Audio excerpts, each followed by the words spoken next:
got a slip in your palm and a hole in your chest. Black coffee on the felt, man, you look like a mess. 3-team parlay turned to dust in your hand. Now you stare at the chips like they made you this man. But don't you go quiet, don't you fade from the floor. Your name still means something to somebody for sure. Put the glass down, baby. Look at me now. Hold on, hold on. Not tonight, not now. Hold on. Let me pull you out. That bell bites hard, but it don't get the crown. Hold on, stay with me now.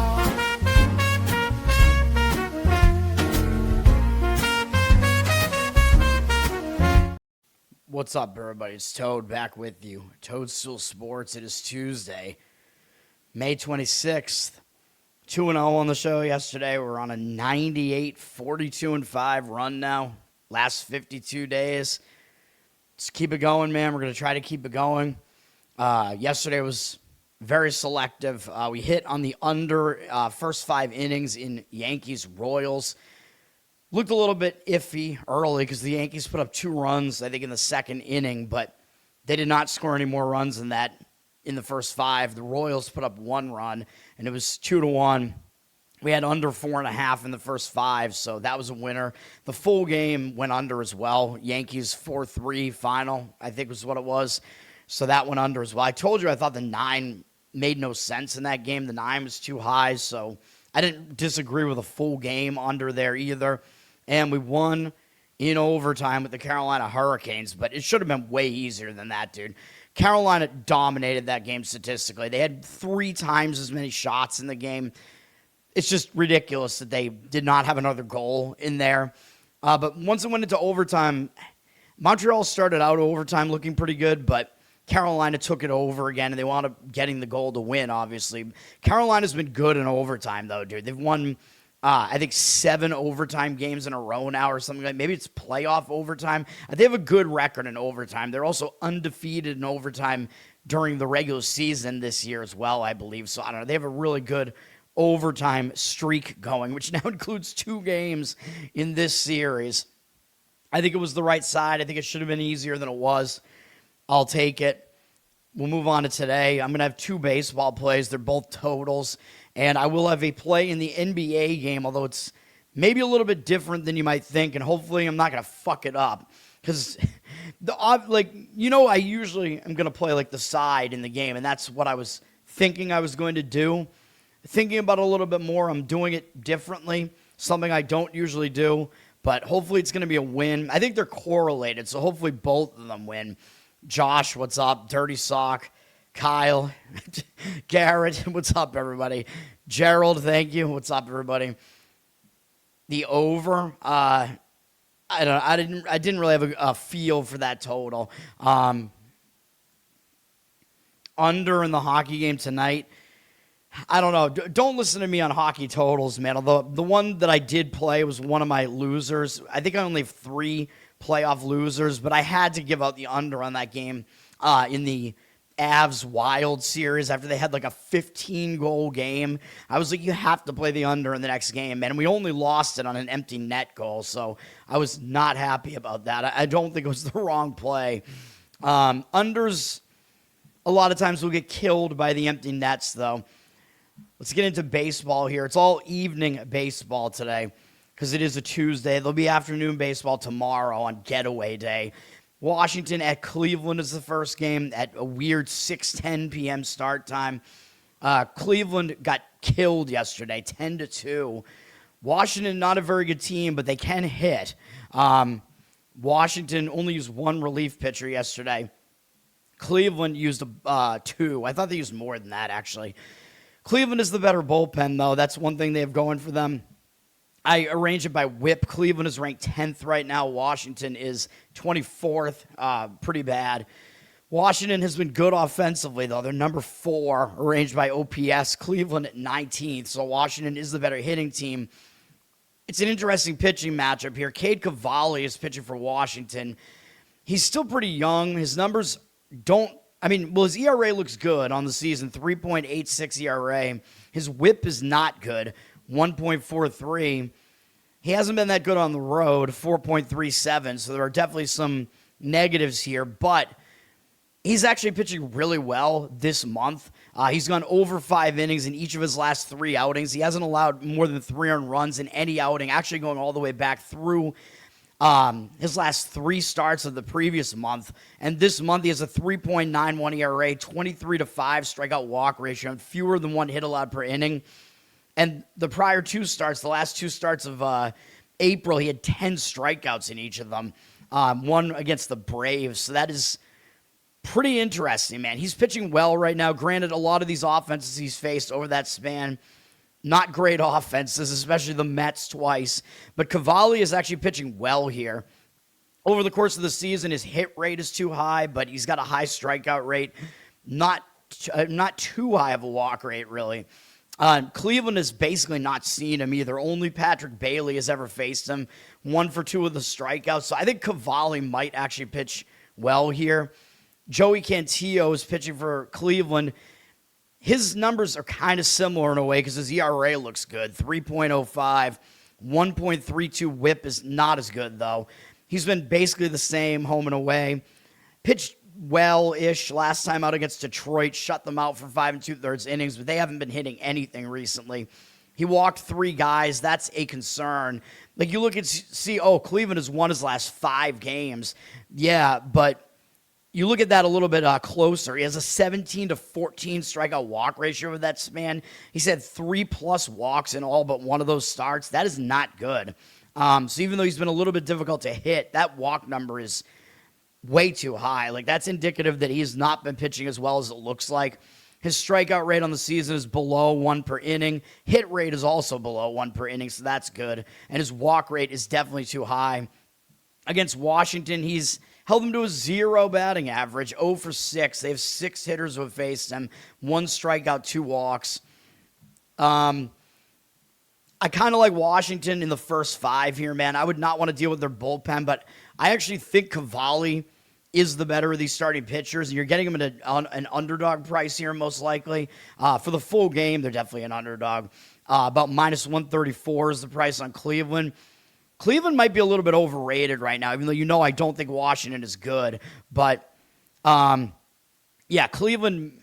I don't know, man. I mean, a lot of times I think they don't deserve to be as heavily favored as they are. Still don't really buy them. Like, I don't think they're as good as their record might look. They're in a very bad division as well. The total in this game is very low. It's 7.5, so that's the odds makers kind of indicating they think this will actually kind of be a pitching duel here. So that's kind of indicating towards the under. I think there is an argument to be made for it, probably first 5. I don't think I'd want to deal with Washington's bullpen in a full game situation, though. I'm gonna try. Einstein was a communist, so I'm definitely not as stupid as Einstein. John, what's up, man? Braves, Red Sox. I have a play in that game, and if you saw what I did in the last series, you pretty much know what I'm going to do in that game. Tampa Bay and Baltimore. Baltimore won yesterday, 9-7. Tampa Bay's been very good. I mean, they have the best record in the American League, although I think they're not as good as the Yankees, but they are playing well, and they are ahead of the Yankees in standings. Tampa Bay used 4 relief pitchers yesterday, I think is what that was. Baltimore basically used their entire bullpen, though. That's not good. They used 6 relief pitchers yesterday. This is going to be a weird game. Neither bullpen is very good right now. Tampa Bay is ranked 16th, but their ERA is in the mid-4s. They've been up and down this year, but right now they're more on the downswing. Baltimore 19th in bullpen, also not very good. Tampa has been able to hit. They're number 6 in offense. Baltimore is 15th, so they're right in the middle there. And this also doesn't look like a great pitching matchup here, so there are definitely some indicators towards an over for me in this game. Like, you got a couple of bullpens that are struggling. It looks like Tampa Bay is going with a bullpen game here, which also is not good. And Baltimore, I don't know if you could trust their starting pitcher either.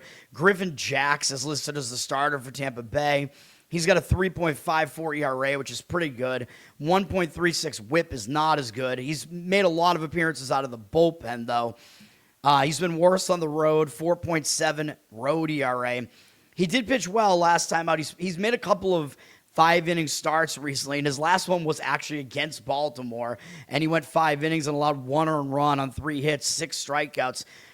I got some problems still, though. He's got a 12.7 strikeout walk ratio this month, which indicates that his 1.62 ERA here is pretty misleading in the month of May. I don't trust him, and I think Baltimore came into that game not really having seen much of him before.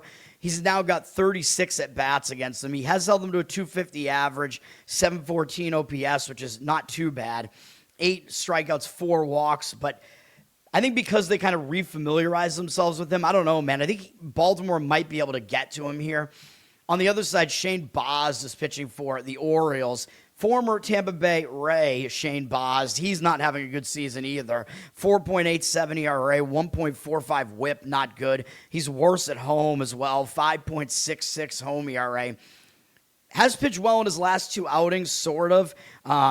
10 strikeouts in 13 innings that's all right. But he's also walked 6 guys, so that's kind of the problem. But he did go 6+ innings in both of them, allowed 3 or fewer earned runs in both of them.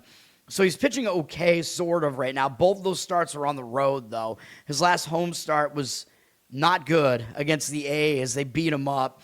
His most recent start was against Tampa, so both of these pitchers just faced off against these lineups recently. Baz did do well. 6 innings, allowed 1 run on 2 hits, although he walked too many guys. And again, the walks are his primary issue. Like, he's allowed around 1 hit per inning, which you'd like to see that lower, but that's not too bad. The walk number is way too high. His strikeout rate is also kind of low, even though I think he's kind of a strikeout pitcher, so that's not a good sign that his strikeout stuff looks like it's not there right now. Baz against Tampa might actually pitch well, though. Like, he went out and he did, probably because he was extra motivated, though, to face the team that let him go. He's got 22 at-bats against them, 0.91 average allowed, only 2 hits. One of them is a home run from Fiducia.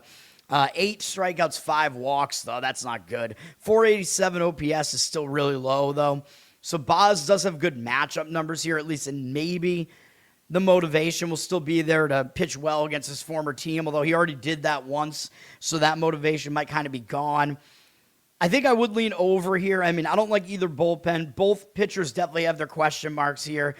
They could also both pitch well, so that does concern me a little, but 8.5 is the total there. It is bordering on 9. I would try to go over the 8.5. If you do go over there, get it below that key number of 9, as long as you can pay minus 120 or less on it is kind of where I do the cutoff, even though I don't really do the math on it totally. Tampa Bay is also a small favorite in that game, which I don't know, man. I mean, Tampa Bay with a bullpen game here, I don't know if they really deserve to be a favorite like that, but they did lose yesterday. I don't want to try to handicap the side in that one, though. It's just, I don't really see an angle for it. But I think over would be my lean in that game. Not too strong, though. Anaheim, I should say, at Detroit. These 2 teams were off yesterday, so there were 4 teams that didn't play yesterday. These are 2 of them. So the bullpens are rested here. Detroit is returning home from a road trip, but it was only a 1-series road trip to Baltimore. Because, I usually talk about when a team returns home from a road trip, they can get in this distraction spot where they don't play well. But I don't think that's really going to be the case for Detroit here, because they only went to Baltimore, so it's not a long road trip. They won the final game, which ended a long losing streak for Detroit. Detroit had lost 8 games in a row or something. And, I talk about this. When a team ends a losing streak, a lot of times that will give them positive momentum moving forward. So I actually think this is more of a positive spot for Detroit than a negative. And when you're playing bad baseball like that and you finally break out of the funk, like I don't think you're going to be overlooking any opponent. You know what I mean? Even though they are playing an Anaheim team that isn't good. Anaheim just swept Texas. That was a big divisional sweep for them. Now they are starting a road trip. Starting a road trip tends to be a focus spot, but they could be in a letdown spot of a big series sweep of a Texas team that's better than they are. pretty shocked that happened, really. So I think Detroit actually has the better of the situation here and probably the better of the matchup as well. Neither bullpen pitched yesterday. I don't know why I'm looking at that. These teams were off. Bullpen rankings, Detroit is number 21, but they do have a pretty good ERA. Their ERA is better than all these teams around them pretty much, so they're not as bad as that makes them sound. Anaheim's bullpen is bad. They're actually dead last right now. Houston still has the worst ERA, but WHIP now belongs to Anaheim, at least for now. They have a really bad bullpen. They're like a bottom 2 bullpen. Hitting-wise, Anaheim has kind of fallen off. They're number 21 now. And Detroit has fallen even further to 25th. So we have a couple of offenses that are struggling here. Anaheim's going with Jack Kohanowitz, who I don't think he's that good. 4.55 ERA, 1.34 WHIP. Not really good. He's been worse on the road pretty considerably by 2 runs on his ERA. 5.53 road ERA. He pitched okay in his last game at home against the A's, but he still walked 4 guys in that outing. He's got multiple walks in all of his outings this month. 17-11 strikeout walk ratio, more than 1 hit per inning as well. ERA almost 7 this month. That is obviously not going to cut it. Granted, he did face the Dodgers in there, but still, he faced some weak offenses too, like the Mets and Toronto. He was okay against the Mets. He was bad against Toronto. Overall in the season, low strikeout rate. Walk rate is definitely too high. Hit rate is actually good, lower than 1 per inning. But he's not very good, dude. He's a junk pitcher, and he's not known for being a strikeout guy at all, but he's just not really been very effective throughout his career. He will be facing, I already forget, Detroit, right? I don't know. The way my mind works, I just always forget once I dive into a pitcher's numbers. His numbers are not good against Detroit. They only have 5 hitters who have faced him. They have 30 at-bats, 333 average, 861 OPS, 4-3 strikeout walk ratio. So that is not good. I would lean towards Kohanowitz not pitching well here. Cater Montero is pitching for Detroit. He's actually been pretty good. He's a guy that's been in their bullpen for a few years. They have made him a starter, especially with all their injuries they got going on. He's pitching well. 3.83 ERA, 1.01 WHIP. He's been good at home as well. 3.48 home ERA. My concern with him is really just his recent numbers are not as good as they might look. His strikeout rate is just really, really low. Over this past month, he's been solid with most of his numbers. He's allowed 3 or fewer earned runs in all but one of those starts. Way fewer than 1 hit per inning. But he faced a lot of kind of weak offenses in there. And 9-9 strikeout walk ratio really, really concerns me. Overall in the season, he's allowed well below 1 hit per inning, which is good. His walk rate is not great, but it's not horrible. And his strikeout rate is low. So he just doesn't strike out a lot of guys. But then he also, hold on, let me look at his numbers here. We need to look at his numbers against Anaheim, right? Hang on. I just switched that. I forget what my thoughts were, dude, because I definitely leaned to Detroit in this game. Yeah, he does have good numbers against Anaheim. They only have 4 hitters who have faced him. 10 at-bats. They have 1 hit, which is a home run from Nito. 2 strikeouts, no walks. 100 average, allowed 500 OPS. I like Detroit in this one, like I said. I think the situation is actually better for them, believe it or not, even though they are returning home. I think Montero has an edge over Kohanowitz. Detroit's favored at around minus 135.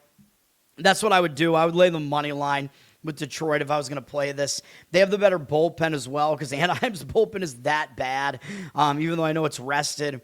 I think Detroit does have the edge kind of throughout this game, except they don't have the better offense, but better pitching can counter that. You know, this is close to a play for me. I didn't put it on my card, but I like Detroit in that one. All right, we have Cubs at Pittsburgh. Pittsburgh just beat the Cubs yesterday, despite being in a return home spot, and the Cubs' losing streak continues. The Cubs have lost, I don't know how many games in a row now, 9. And this starting pitching matchup does not do the Cubs many favors either, so that is not looking good. Cubs used 2 relief pitchers yesterday. Pittsburgh used 2 as well. The Cubs do have the better bullpen. They're ranked 8th. Pittsburgh is 18th. Hitting-wise, both teams have both been fairly good. Cubs 8th, Pittsburgh 11th. you got to think the Cubs are going to come out with motivation, though, with this huge losing streak they've been on. They are a good team still. Problem is the Cubs have a lot of starting pitching injuries, and the latest is Edward Cabrera, who was supposed to start this game. Like, this is Cabrera's turn in the rotation, but I think he has like a blister issue or something, so he's on the injury list. He's not pitching, and they're going to go with Jordan Wicks, who at least, wears these goggles, which I guess might intimidate some batters. Wicks has pitched out of the bullpen. He has not been good, though. 6.28 ERA, 1.74 whip. Not to be confused with Jordan Hicks, who was the hard-throwing pitcher the Red Sox got as part of the Devers trade, and I don't even know where the fuck that guy is now. He's in a bullpen somewhere. Wicks, though, I think is worse than Hicks. Wicks, I mean, he hasn't allowed... I'm looking at last year. Wicks hasn't even pitched this year. What am I even looking at? So that's another thing. Yeah, I don't even know. Dude, this is like totally up in the air with what the hell is going to happen with the Cubs here. Wicks was a starter in 2024 for 10 starts. His numbers were bad. His numbers are pretty much bad throughout his career.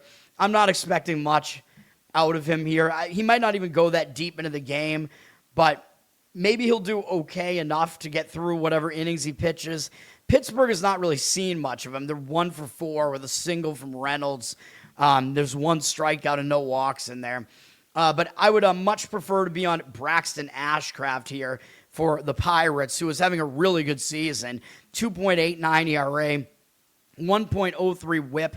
Ashcraft has not been as good at home, though. 3.86 home ERA, so his home road splits not very good, but he's been pretty good this month, man, really good. He had 1 kind of questionable start in there against Philadelphia, but still had a really good strikeout-walk ratio there. Over the course of this month, way below 1 hit allowed per inning, 26-4 strikeout-walk ratio in 28 and a third innings, so the strikeout rate's not quite 1 per inning. 1.91 ERA this month. He is pitching well, dude. Over the course of the season, pretty good numbers overall. High strikeout rate, over 1 per inning. Walk rate is low-ish. Low hit rate as well. Ashcraft is solid, dude. And I think he's under the radar right now. His numbers against the Cubs are more on the mediocre side, I would say. 49 at-bats, 265 average, 702 OPS, 16-2 strikeout walk ratio is good. But obviously you have a pitcher that's pitching quite well right now, going up against what looks like a mess of a situation, a bullpen game. Even though the Cubs bullpen is good, so they could, in theory, come out and actually have a good pitching performance here. But Pittsburgh does hit well at home. I'm going to lean Pittsburgh here. I don't really want to fade the Cubs necessarily, though, because they have to be like super hungry for a win right now. And the Cubs I think they're still a good team, and they're an underdog here, which they should be, but maybe they're a little bit too much of an underdog here. Like, the stock is not going to get that much lower on the Cubs, man. So you might want to find a spot to try to play the Cubs, but I think this is not that spot, though. I think Pittsburgh does win this game. They're at around minus 130 or so. I would probably lean Moneyline Pittsburgh, but maybe the price is a little bit off there. Atlanta and Boston. Cubs, I don't know what's going on with the Cubs, man. They have too many injuries, dude. Cade Horton, Matthew Boyd. Their starting pitching is awful right now just because those injuries have come into play. Atlanta and Boston, you saw what I did the last time these two teams faced off in Atlanta. Atlanta was not a good hitting team at home, and these teams were playing a lot of under games. The Red Sox, on the other hand, they're also not good at home. For some reason, they don't hit well at home, even though Fenway is a hitter-friendly park. I don't know if it's just because it's been cool out recently, but by the way, it is again today, although the temperature did go up a little bit yesterday. Actually, it's going to be 80 today, so it will be warmer here today. But I don't know. It's been rainy. It's been weird weather here.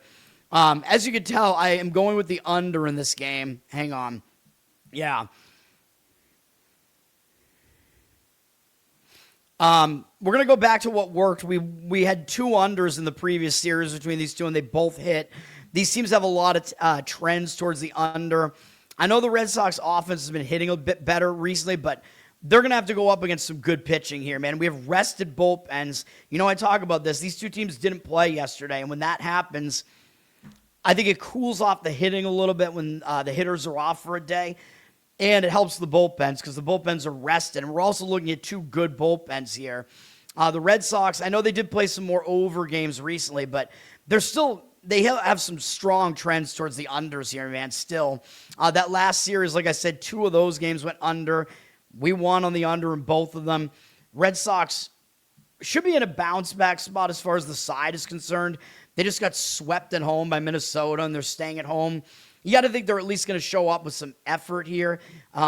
Atlanta is coming off a couple losses to Washington, though, and they're starting a road trip. So I don't think Atlanta's going to be unfocused here, although they did beat the Red Sox in that previous series, I'm pretty sure. 2-1, I want to say is what it was.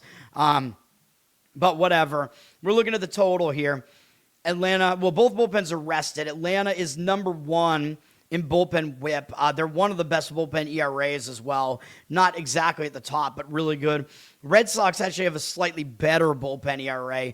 They're ranked 6th in whip. So we have 2 good bullpens here that are both rested. Yes, I know Atlanta's a very good offense as well. They're number 2. Red Sox, not so much. Although they've been a little bit better recently, but they've still been losing because their pitching hasn't been as good.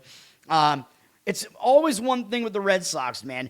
It's either their pitching is good and their hitting can't do shit, or now their hitting is good and, their pitching is just getting blown up. Fuck you, man. Red Sox are 24th in hitting. This game is on TBS, so you can watch it on national TV if you want. Probably because it's TBS, they'll have Atlanta-biased commentators. Spencer Strider is getting the start for Atlanta. He's pitching well. He's come back from injury. He looks pretty good. 3 ERA, 1.14 whip. Not as good on the road, but 3.45 ERA is still pretty good. He's made 4 starts. The Braves have won all of them. One of them was a 1-hit shutout against the Dodgers. That tells you that he is pitching pretty well right now. His only issue is the walks. His walk number is ridiculous. 12 walks in 21 innings. He needs to somehow do something about that. But he's allowed very few hits. He's allowing almost like 1 hit every 2 innings. His strikeout rate is way over 1 per inning. He did face the Red Sox already in that other series, and he went 5 1/3, gave up 1 earned run, 3 walks. It was actually not his best outing, but it was good enough. We got the under in that one as well. That's, again, where we're going here. I think he can pitch well again here. He's mostly in good form, although the walks are definitely an issue. But he's so good otherwise, he just gets through it anyway. And the Red Sox have not hit him well. In 26 at-bats, it's not that many at-bats, although basically the whole team has faced him. 231 average, allowed 618 OPS, 6 strikeouts, 3 walks. Again, the walks kind of coming into play there, but his numbers overall are good against the Red Sox. Ronyer Suarez is pitching for the Red Sox here. He's having a good season as well. 2.4 ERA, 1.01 whip. He's been not as good at home, but a 2.77 home ERA is still good. So I know the home road splits are against both these pitchers here, but they still have good numbers either way. Suarez, I don't know what happened in his last start against Kansas City where he didn't go a full 5 innings there. And in fact, that's happened 2 of his last 3 outings, but I think in one of them he got injured. So I'm not going to put much weight into that. He bounced back and he shut out his former team, Philadelphia, for 5 1/3. He's not going deep into some of these games, but he is still getting the job done. And he's working his way back in. I think the Red Sox are kind of ramping his pitch count back up a little bit after he got hurt. He did walk 3 guys in his last outing against Kansas City, but he held them to 1 earned run. Not horrible there.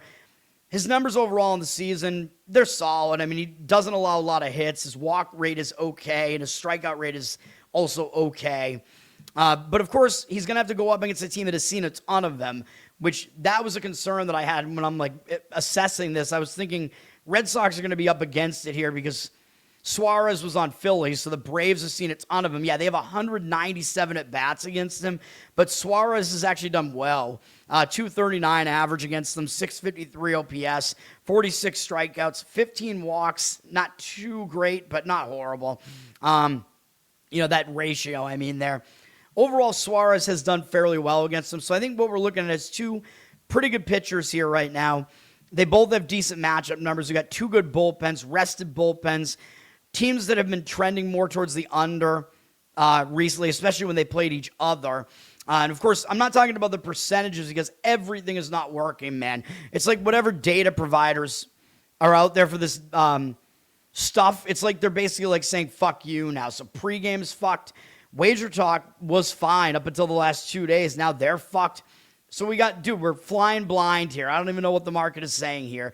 But we were going under 8 in this game. It was at even money, too, so that wasn't too bad. But whatever. I think if it's above 7.5, I think that's fairly good. And, I don't have a whole lot else to say about this. It looks like you can find an 8.5 as well, juiced to the under right now. Let me see. I want to see what the best number is there. Maybe sticking to the 8 is fine, though, because between 8 and 8.5, it's not a key number difference there. 7 is the key number. You can find under 8.5 actually at a decent price, though, at -113 if you do want that. That's at the crown, if you want to call it that. Either way, if you want me to update it and call it that, I think that's a fine option as well. It looks like the books really just have 8.5 out there now, which does worry me that the number did tick up a little bit, but that's basically what the number is now.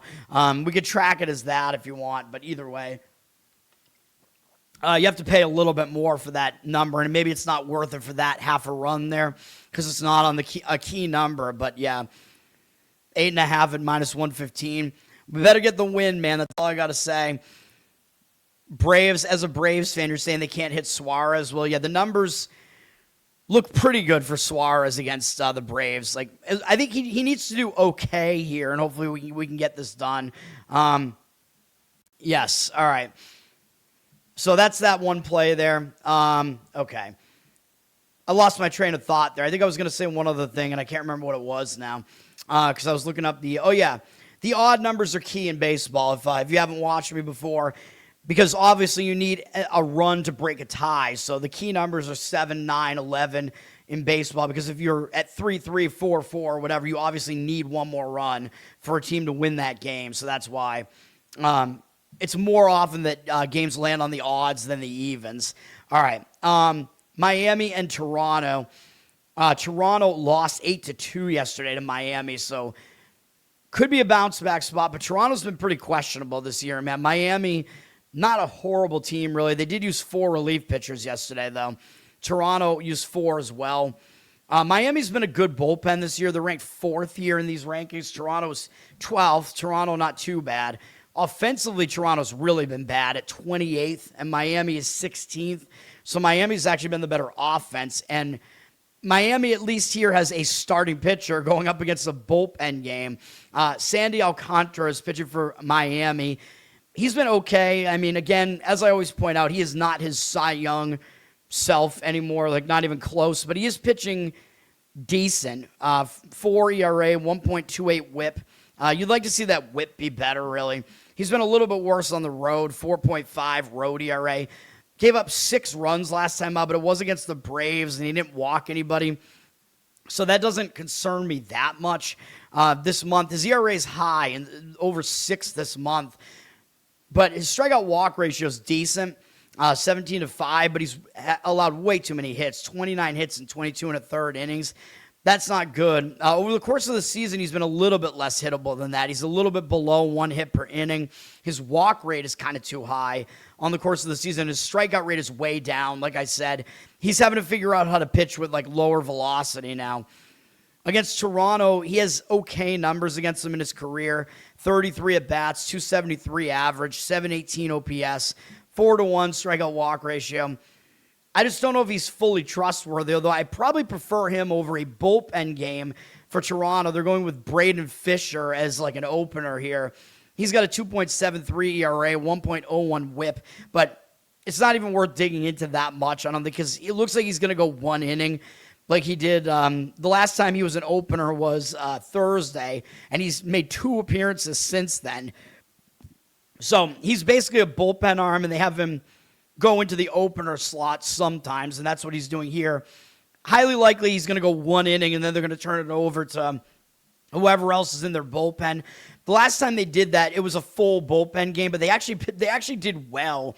They actually allowed no runs in that game to the Yankees, and I thought that game was going to be an over game. It was a bullpen game against Carlos Rodon. I don't know what happened in that game, But yeah, Toronto's bullpen game was actually effective there. That's not to say it will be again here, though. I'm not so sure about that, even though their bullpen has some okay pitchers in it. But they did use some of them yesterday. I don't know. I think I probably prefer Miami. I mean, Toronto's at like minus 140, like with a bullpen game. Really? I mean, again, maybe I'm too old school and I don't like these bullpen games, but I don't really think they should be favored by that much with a bullpen game going. The total is lower than you would think at 8. So I don't know. Do with that information what you want, but I don't have a good read on the game, but I would slightly lean to Miami. I would prefer having the actual starting pitcher behind me, plus the better bullpen, and the better hitting team as well.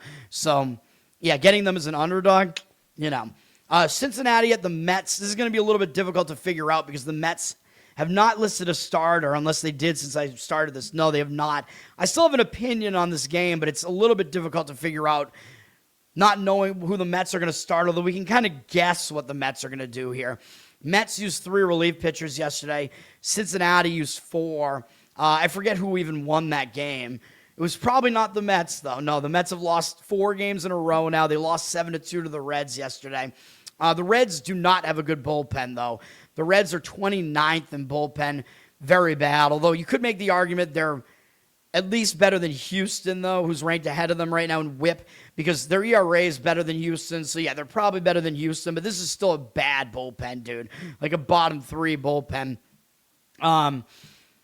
We're talking about the Mets. Yeah, the Mets are 9th in bullpen. The Mets are clearly the better bullpen here.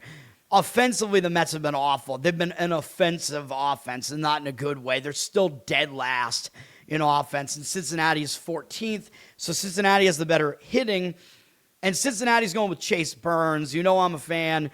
I've made a lot of plays on Burns this season. 1.83 ERA, 0.95 WHIP. Really good stuff. He's better on the road as well. 1.46 road ERA away from Great American Ballpark, which is more hitter-friendly. The Reds have won 5 of his last 6 games, including the last 3. One of those, we did have them, I think, in the first 5, maybe against Philadelphia. That was a win. He's been really good this month. He's allowed 2 runs total in 5 starts this month, and allowed fewer than 1 hit every 2 innings. With 1 strikeout per inning and not a high walk rate either. And over the course of the season, solid numbers. More than 1 strikeout per inning, well below 1 hit per inning. Pretty low walk rate. This is good stuff out of Burns. And the Mets have also never seen him before, so that's another advantage to Burns here. So it looks pretty good for Burns here. The Mets, what are they doing? I believe they're going to be going with David Peterson in some fashion here, because if you look back 5 games ago, David Peterson was heavily involved in that game. So I think it's somewhat safe to assume that Peterson is either going to start this game or they're going to put an opener in front of him.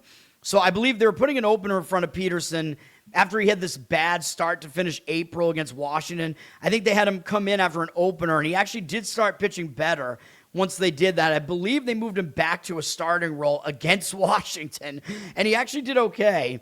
So Peterson has been better since they made that shift, but if you watch my show, you know I don't like Peterson. I don't trust him. He puts way too many guys on base.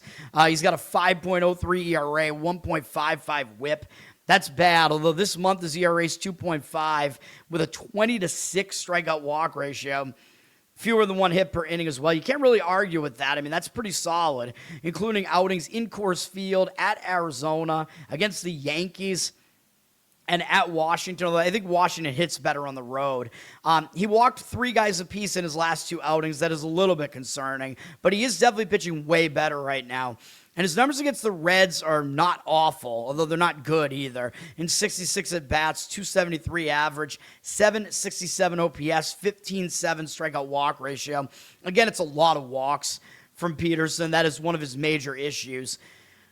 I like Cincinnati first 5 here, man. I think Burns over Peterson or some sort of bullpen mix here. I think Burns clearly has the edge there, but I don't like Cincinnati's bullpen at all. Cincinnati's a slight favorite here. You're probably paying a little bit more of a price for it if you go first 5 with them, though. But that's, I think, what I would do. I would go Cincinnati first 5 money line is probably what I would do in that game. Yeah, but I don't know, man. Peterson, it is possible he goes out there and pitches well. It's not the worst matchup for him, and he is in better form right now. Minnesota and the White Sox. I looked at this starting pitching matchup, and I was thinking this might be like a first 5 under situation here because I like both these starting pitchers to some degree, and these bullpens are both bad, so I would look to be fading the bullpens or just not including them in an under. Minnesota only used one guy out of their bullpen yesterday, and it was Woods Richardson, who I guess is out of the starting rotation now, replaced by Zebby. Matt. I think Zebby did fairly well again yesterday, if I'm not mistaken, although I think he lost the game. It was a low-scoring game, though. White Sox used 3 relief pitchers yesterday. Minnesota, their better relievers are available, at least after what they did yesterday. Only using Woods Richardson, but these are still not trustworthy bullpens. Minnesota's ranked 27th, the White Sox 25th, not good. The offenses have been fairly good. White Sox number 8 and Minnesota number 12. So these teams could hit, especially later in the game. Although, like I said, yesterday was low scoring. It was a 3-1 White Sox win yesterday. Which, I believe I did have a lean towards the first 5 under in that game, I think, if I'm not mistaken. Although I think I kind of liked Minnesota first 5 more, which I think was not a winner. So I apologize for that. I was getting excited about Zebby, man. His numbers look pretty good so far. Minnesota's going with Joe Ryan here. Joe Ryan, I mean, obviously he's an ace. He's Minnesota's ace, and he's been that for a while. 3.02 ERA.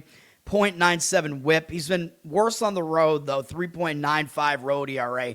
Still not bad, though. And he's pitching well this month. He's allowed 3 total runs this month in basically 3 starts because he exited his other start right away with an injury. 22-5 strikeout walk ratio.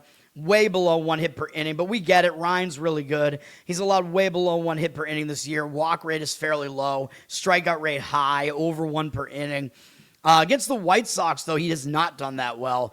They only have 4 hitters who have ever even actually faced him, but they've hit him well. 423 average, 1349 OPS, 1-2 strikeout walk ratio. So I was looking at this, and I'm like, well, I guess under is kind of off the table for me here, even though you don't want to put too much weight into this small of a sample, but Ryan looks like he does not do too well against the White Sox, so that would concern me enough to have me not on the under here. Sean Burke is pitching for the White Sox. He was really good at the beginning of the season, up through pretty recently, but pretty recently he is pitching worse. His overall numbers are still pretty good, though. 4.08 ERA, 1.21 whip. He's not as good at home, though. 4.73 home ERA. He's gone 3 starts in a row where the White Sox have lost all 3, though, and he hasn't made it 5 innings in any of them. So he is not pitching well right now. 14-6 strikeout walk ratio over that span. Not that good either. His ERA this month is 5.59, although 22-7 strikeout walk ratio in 19 1/3 innings is not that bad. But that's including his first start of the month where he shut out San Diego for 6 innings on the road. That's a weak offense in a very pitcher-friendly ballpark, and he's allowed more than 1 hit per inning this month. Season-wide, his numbers are better than that, though. Below 1 hit per inning. Walk rate is okay, and the strikeout rate is a little bit low, though. But current form, not good. So you have to weigh that. You have to put that into perspective. Minnesota only has 9 at-bats against him, but they have had the best of him in those 9 at-bats. They have 444 batting average, 1556 OPS.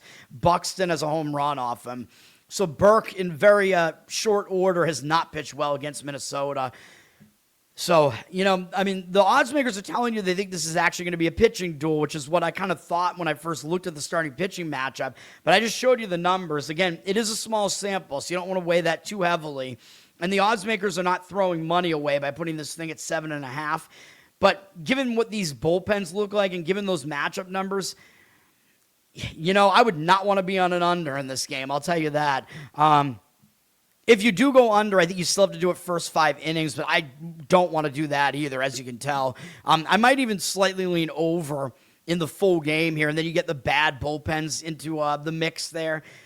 This thing could definitely go over the 7.5, dude, and both teams are pretty capable offensively, so that would probably kind of be my lean there.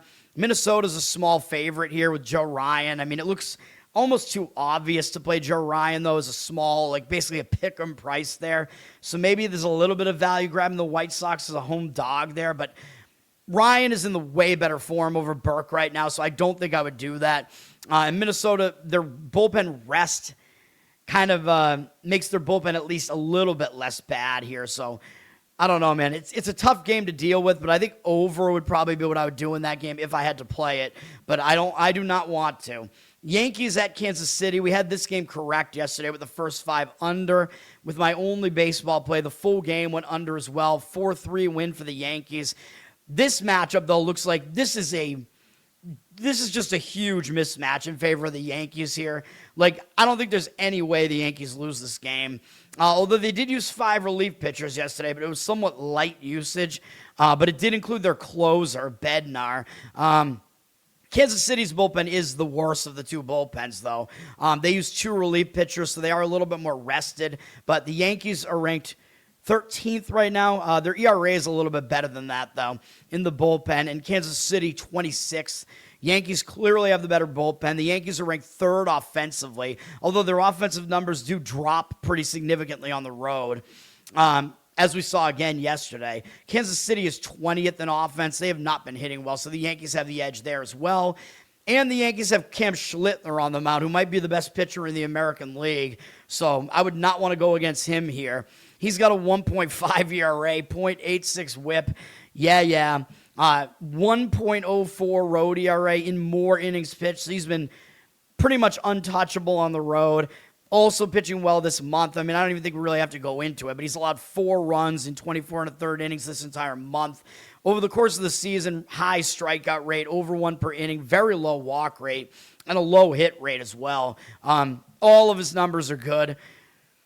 Against Kansas City, 22 at-bats against them, 136 average, allowed 345 OPS, 6-2 strikeout walk ratio, so he also does well against Kansas City. I think that was mostly the one start he made against them earlier this year in Yankee Stadium. He shut them out for 6 innings. Or no, he allowed no earned runs. He allowed 1 unearned run. Sorry, my mistake. But he went 6 innings, allowed no earned runs, 3 hits, 6 strikeouts, 2 walks. So he pitched well there. He's going up against Bailey Falter, who I don't even know why the Royals went and got this guy, dude. They made a trade for him, I think, near the trade deadline last year. He was on Pittsburgh. He is not doing well. 9.82 ERA, 2.86 whip. Horrendous. Although it's a small sample size, but he has a 19.29 ERA at home. In 2 home starts, one of which he only went 1/3 of an inning. Maybe that was a relief appearance. I don't know. But he got lit up in that one by Minnesota. He didn't do very well against the Red Sox either. I think that was a bullpen appearance. Maybe. I don't even know, dude. How many starts has he made here? One of these appearances was a start, and it's not good that I can't even tell you which one it was. It might have been the first one where he went 3 innings against the Braves. I have no clue. He's been awful, though. He's allowed more than 2 hits per inning. You got to be kidding me. And almost 1 walk per inning on top of that. 6.6 strikeout walk ratio. This is bad, really bad. And the Yankees also hit him pretty well in 52 at-bats, 365 batting average, 1,045 OPS, 12-4 strikeout walk ratio. That's the only good number that he has there is the strikeout walk ratio. Yankees obviously have a huge mismatch in this game, like basically all around. They're going to win the game. The problem is they're a -200 favorite here. They're overpriced. They're the Yankees. They got Schlittler on the mound. You know you're not getting any value if you play the Yankees here. If you do play them on the money line, I mean, I guess you could tie them into a money line parlay you know what? I don't do these parlays because the books screw you. They don't give you good enough odds. But a money line parlay today that is, I think, actually pretty good is Yankees. Because, again, I just showed you all their matchup edges here. Tie the Yankees into a money line parlay with the Thunder in the NBA. I think that's what I would do because I think the Thunder are also going to win their game. So I would probably do that. That makes sense to me for a money line parlay where you're getting teams that are priced like that and getting those numbers down.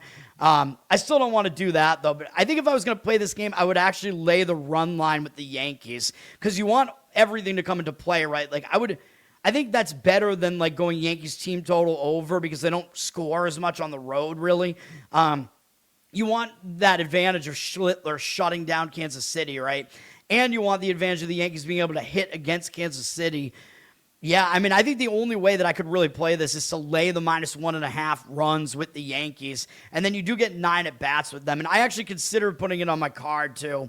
Like, when I see a huge mismatch like that, I usually want to try to get involved. I just can't do it with a road favorite that's that heavy. I know I've done it once or twice this year, but I don't want to do it. One of them I know is a loss with the Dodgers, so I don't really want to do it. The public will definitely be on the Yankees here, so I'm going to stay away.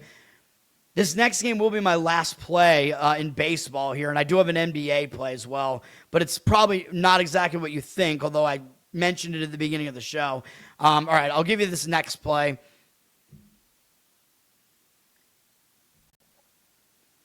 Which is Cardinals-Brewers, and we're going to go under in this game as well, under 8. I saw it at about -118 up there. The total in this game is a little bit lower than in the other game that I talked about. I like the under here, and I know you're going to say, well, St. Louis, their bullpen's pretty bad. Yeah, it is, but I'm going to counter that by, first of all, the Brewers' bullpen is good, but second of all, if you look at the usage, St. Louis hasn't used any of their bullpen arms for 2 days. So I'm actually just going to go full game on this one and hope that whatever the setup is here, that one team is not going to have a massive lead over the other and that you're going to just be able to get decent bullpen arms in with the Cardinals here. So I'm going to go full game with it here. Milwaukee only used 1 guy out of the bullpen yesterday, so their bullpen is in okay shape here as well. I know St. Louis is not a good bullpen. They're ranked 23rd, but they're not one of those worst bullpens that has an ERA over 5. So they're not horrible. And in fact, they're actually somewhat significantly better than most of the teams ranked below them, or all of them. So that's not horrible. And the Brewers are up to 11th. The Brewers' bullpen has been very good as of late, so that's good for this. Then obviously we're going to look at the starting pitching in a minute. Hitting-wise, Brewers have been doing better. They're at 17th. St. Louis has been solid. They're 13th, but I still think the pitching can kind of counter that. 2 offenses that I kind of consider to be a little bit mediocre. Michael McGreevy is pitching for St. Louis. He's been good, dude, and people just don't pay attention to him. I mean, really, I'm going to be honest, man. He should be on the Red Sox, as I've said before.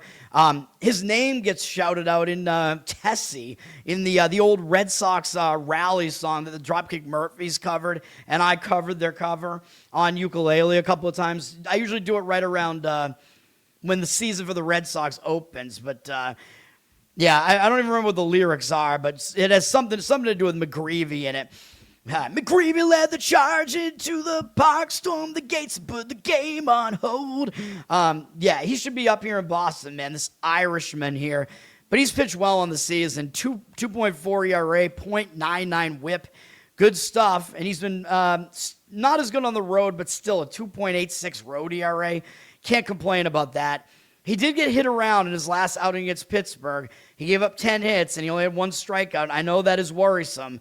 But the rest of his starts this month have been good. He's only allowed 4 runs total this month. So the prior 3 starts, his team won all of them. And they included a shutout against the Dodgers for 6 innings and a 1-run outing at the horrible A's stadium. So I think this is more of a kind of a blip against Pittsburgh there. I think McGreevy should bounce back a little bit. He's not a strikeout pitcher, so you know that's one thing. I like guys that strike guys. I like guys that blow guys away, man. He doesn't do that, but he doesn't allow a lot of walks, doesn't allow a lot of hits. Good numbers overall. And the other thing I do like is that Milwaukee has never faced him. So sometimes these young pitchers, when they do have, I don't want to say he has decent stuff, but he's been able to pitch effectively. That can be an advantage against a lineup that's never faced you before. So I think McGreevy should pitch well here. And I think the heavy lifting for this under is actually going to be on the other side with Kyle Harrison. Speaking of that Red Sox Devers trade, another part of it, the Red Sox don't have any of those guys left. Tibbs is wrecking it in AAA for the Dodgers, and they got rid of him after getting him in that trade. Kyle Harrison was the other piece in that trade, and he's pitching really well for the Brewers. Dude, Brewers, They got rid of like Corbin Burns a couple years ago. They don't even need him. They don't need Freddie Peralta either. I mean, look at this pitching that they got going on with Misiorowski, Harrison, a couple of their other young guys. Nobody even knows who the fuck these guys are, and they're all pitching well. Harrison has a 1.77 ERA, 1.07 WHIP. He's been basically the same home and away. It doesn't really matter. He's coming off a really good outing against the Cubs, where I guess the worry there would be that was like one of his best outings of his career. He struck out 11, had one walk, and shut out 2, hit them for 7 innings at Wrigley. Really excellent. But the last time he pitched that well against Pittsburgh, double-digit strikeouts, over 100 pitches in that game, which he didn't do against the Cubs. He was absolutely fine in the next outing. He pitched well again against Washington. And Pittsburgh has won 6 games in a row Milwaukee has won 6 games in a row that he started. He's pitching well, dude, and that included, like I said, a start against the Cubs, a start against Pittsburgh, a start at Washington, although they do hit better on the road, a start against the Yankees, where he did struggle a little bit, but he was competitive enough that they still won the game. And then San Diego, whatever. Harrison's pitching well, and St. Louis has never faced him before, so that's another edge. You know, I consider him to be a young, very talented pitcher, and he's got unfamiliarity here, so I like that aspect of this as well. He's got way over 1 strikeout per inning, below 1 hit per inning. Walk rate's not too bad either on the course of the season. Harrison's very good, dude, and the better of these 2 pitchers as well. So, while I think Milwaukee does have some edges here, they have the better starting pitcher. I think it's going to be more of a pitching duel. Milwaukee does have a bullpen edge here, so I think Milwaukee is more likely to win this game. That's why they're favored at around minus 180. Odds makers know that Harrison's solid, man. But I prefer the under. That's where we're going in that game. I would not disagree with the first 5 under either. You might even be able to find that at 4.5 and avoid St. Louis's bullpen. But I'm going to factor them in, and we'll see what happens. Knowing me, the first 5 is going to go under, and then St. Louis's bullpen is going to do something stupid. Hopefully not, because I just showed you they're a very rested bullpen, so I do like that. Under 7.5 at plus money. All right. I don't disagree with that. I mean, 7 is the more key number, so what I would say is have as many books available as possible, though, so you can line shop. All right, next game up is Houston and Texas, and what I'm going to do is I'm going to take a break, and I'm going to throw a drop in here that is related to this Houston-Texas game. I haven't been able to do this one for a while, and I do kind of like one of the sides in this game too, so it's not on my card, but I will talk about it. I will be right back.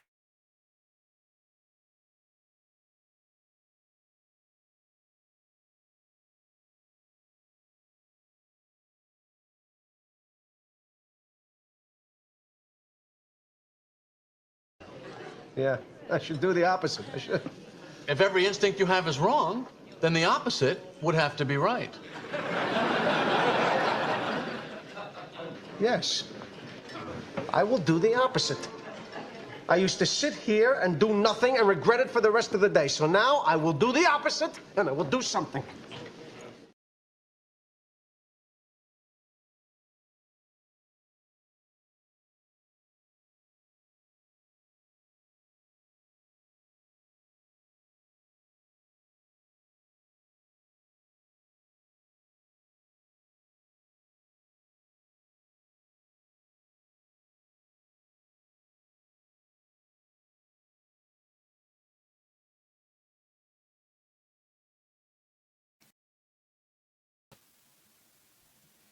All right. So if you haven't figured out the reason why I played that George Costanza drop, you'll probably figure it out in a second. Houston and Texas. Houston won this game. Houston won this game yesterday. I don't know how this keeps happening, dude. 9-0. I think Texas is in a bounce back spot here. You're talking about Texas, the better team at home, off of getting shut out embarrassingly at home. I think you got to start looking towards Texas in this game, like right away when you start handicapping this. Houston has a bad bullpen. They only used 2 guys out of the bullpen yesterday, and their bullpen is actually pitching better recently, but I don't buy it. This bullpen sucks. Texas has a way better bullpen. They used 2 relief pitchers yesterday, but didn't really use their better relievers or anything because it was a blowout. Texas has one of the best bullpen ERAs, and they're ranked 7th in WHIP. Houston, still debatably the worst bullpen. They have the worst bullpen ERA, but they're now 28th in WHIP, but barely so. I mean, they're still really bad. Houston is the better offense. They're ranked 5th. Texas is 22nd. And we know at Texas, usually you get a lot of low-scoring games. Here, I was pretty surprised. Like, Houston went with Imai yesterday. He actually pitched well. Are you kidding me? And Texas had Kumar Rocker. I thought he set up better in that game. That wasn't the case. Today, Houston is going with George Costanza. Jason Alexander is pitching for Houston. He has not been good so far. Believe it or not, he was actually not that bad as a starter last year. They had to put him in the rotation with all their injuries last year, and he actually did okay. This year, he hasn't been very good. He's mostly come out of the bullpen. I don't think he's made that many appearances this year, though. 7.3 ERA, 1.7 WHIP. That's not going to get the job done. He's been a little bit better on the road for whatever that's worth. 5.63 road ERA. And again, this is Texas. It's easier to pitch in this stadium. He's coming off a 6-inning shutout against Minnesota, though, which was on the road. That was easily his best appearance. He's only made 3 appearances so far. That was good. So you could argue he's in good form right now. I mean, he got shelled by the Dodgers in the previous game, but it's the Dodgers. I mean, the Dodgers are in another, echelon as far as what their offense is compared to Texas's. Overall, though, Alexander's numbers are still not good. I mean, he's got more than one hit allowed per inning, high walk rate, 1 every 2 innings. Strikeout rate is fine.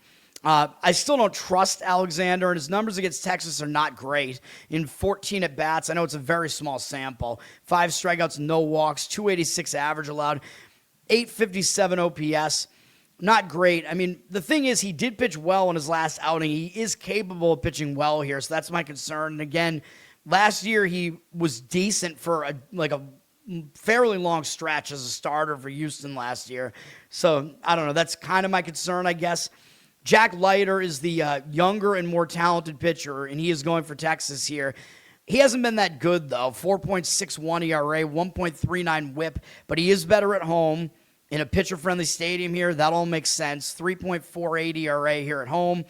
Didn't pitch great last time out, but it was in Coors Field.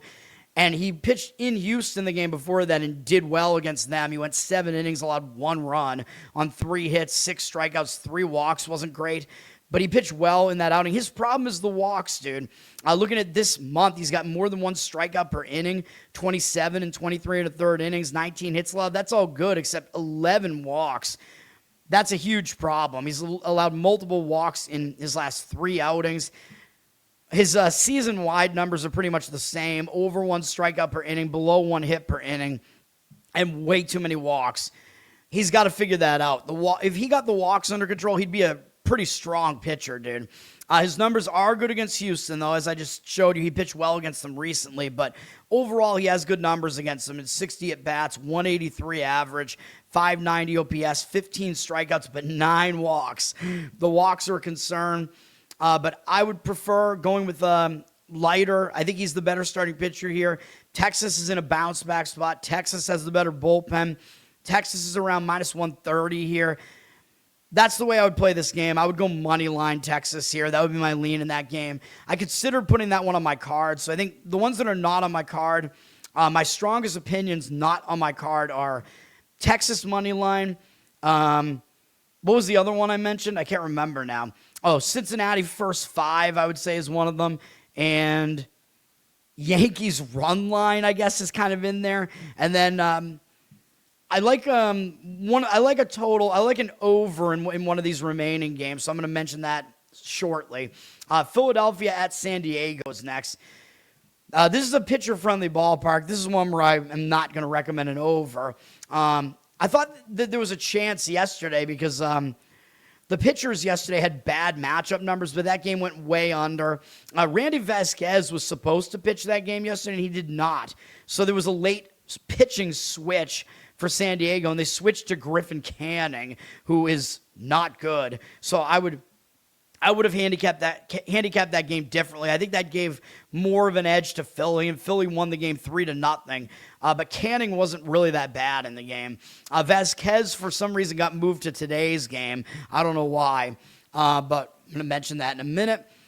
Philadelphia used 3 relief pitchers yesterday. San Diego used 2. San Diego's better relievers are available today, and they have a really good bullpen. San Diego's ranked 5th, but they do have one of the best bullpens. They have the best closer. We know this. Philadelphia's been a decent bullpen. They're at 14th. Offensively, both teams have struggled. San Diego 29th, Philadelphia 26th. Not really good hitting on either side. Although Philadelphia, both teams really have more talent in their offense than what that would suggest, especially Philadelphia. So we'll see what happens with that. Philadelphia will be going with Aaron Nola. And I always laugh because his name is Nola, and he's actually from Louisiana, but he's not from New Orleans. He's from Baton Rouge.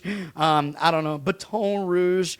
I have no idea, man. Nola has not had a good season, though. He is struggling to come back from his surgery or whatever. I think it was Tommy John, whatever the hell he had. 6.04 ERA, 1.56 whip. Not good. This month, if you look at his numbers, 16-5 strikeout walk ratio this month, that looks pretty good. But he has a 6.05 ERA, so you think, well, was he unlucky? Not really, because he's just been way too hittable. He's allowed way over 1 hit per inning here this month, 25 hits in 19 1/3 innings. That's not good enough. Over the course of the season, 51-18 strikeout walk ratio does look good. But again, he's allowed way more than 1 hit per inning, so his hitability is the problem. Like, it looks like his command numbers are fine. Somehow he's got to stop leaving the ball over the plate, man. And then he could be good again. He did start pitching well again towards the end of last season, but this season he has not figured it out.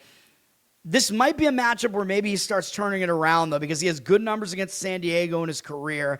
This is a pitcher-friendly ballpark. He's got 79 at-bats against them, 165 average, allowed 413 OPS, 28-2 strikeout walk ratio. Those are really good numbers. The problem is, can you trust him? I have no idea. His last start against Cincinnati, he was again too hittable, even though it was not a horrible start. But I don't know. With him, I'm waiting to find out. And his home road splits are not very significant.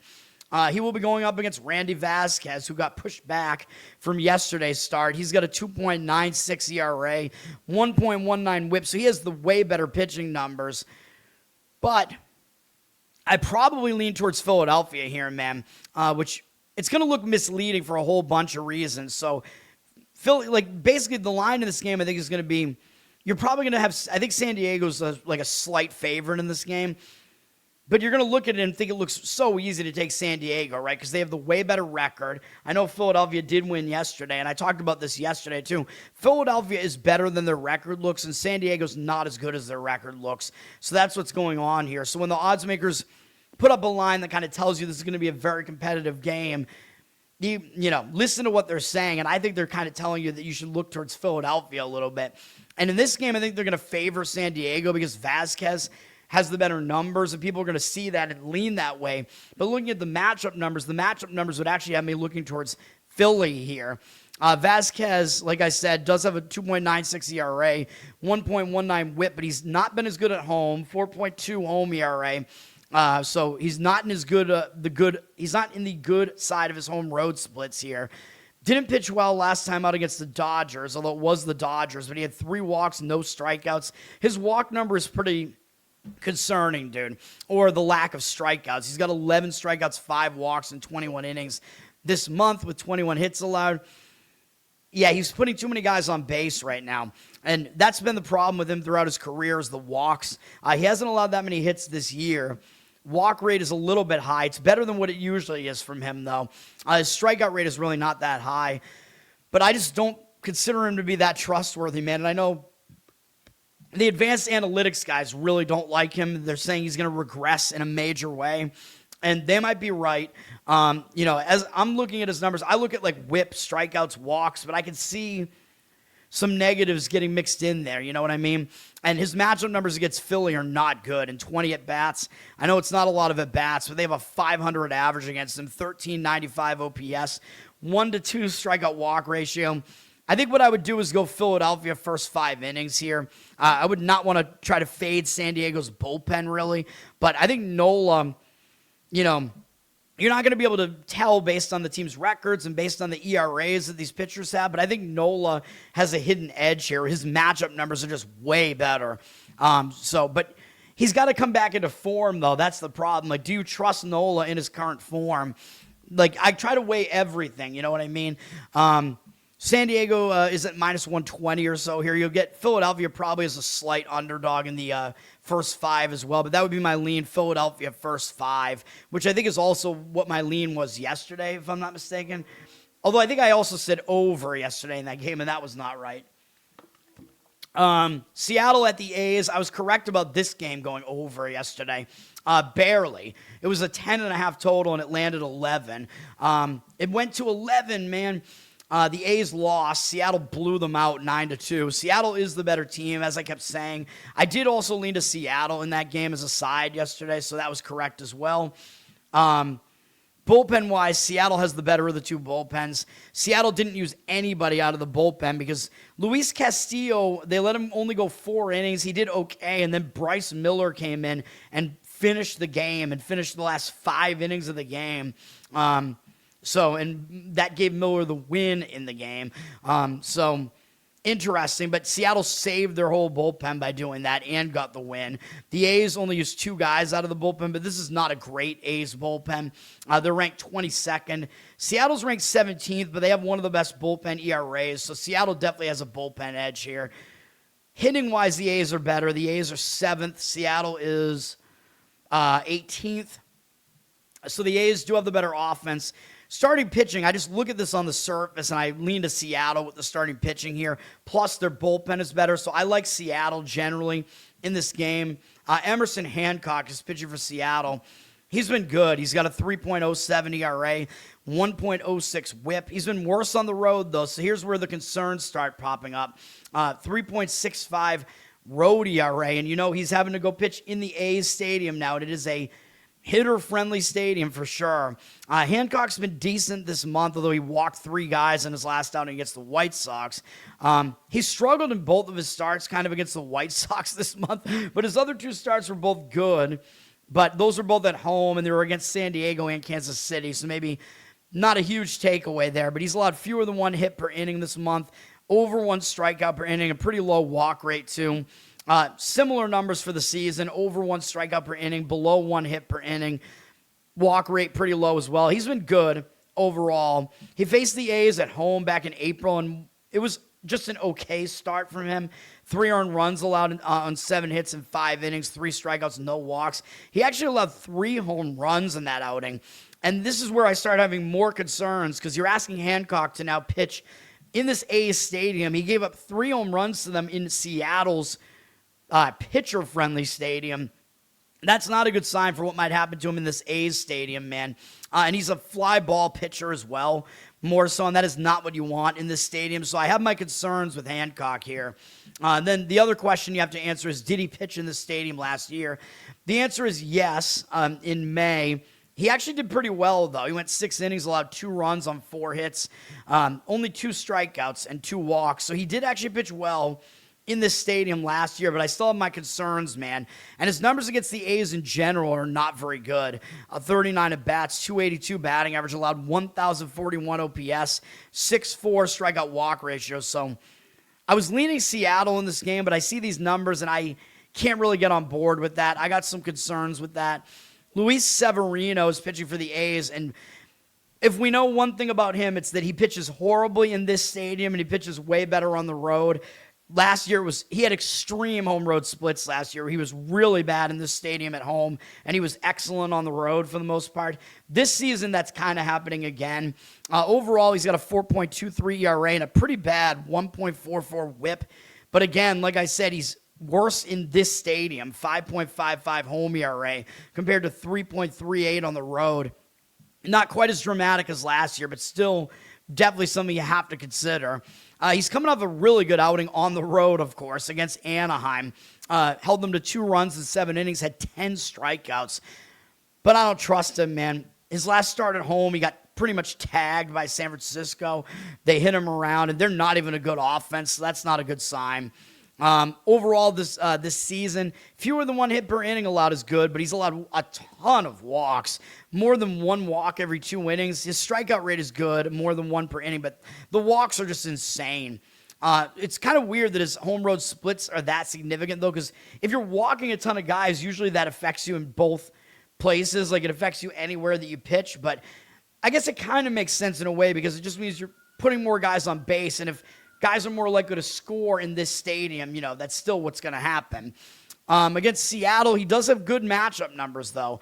56 at-bats, 21 strikeouts, 7 walks, 179 average, allowed 502 OPS.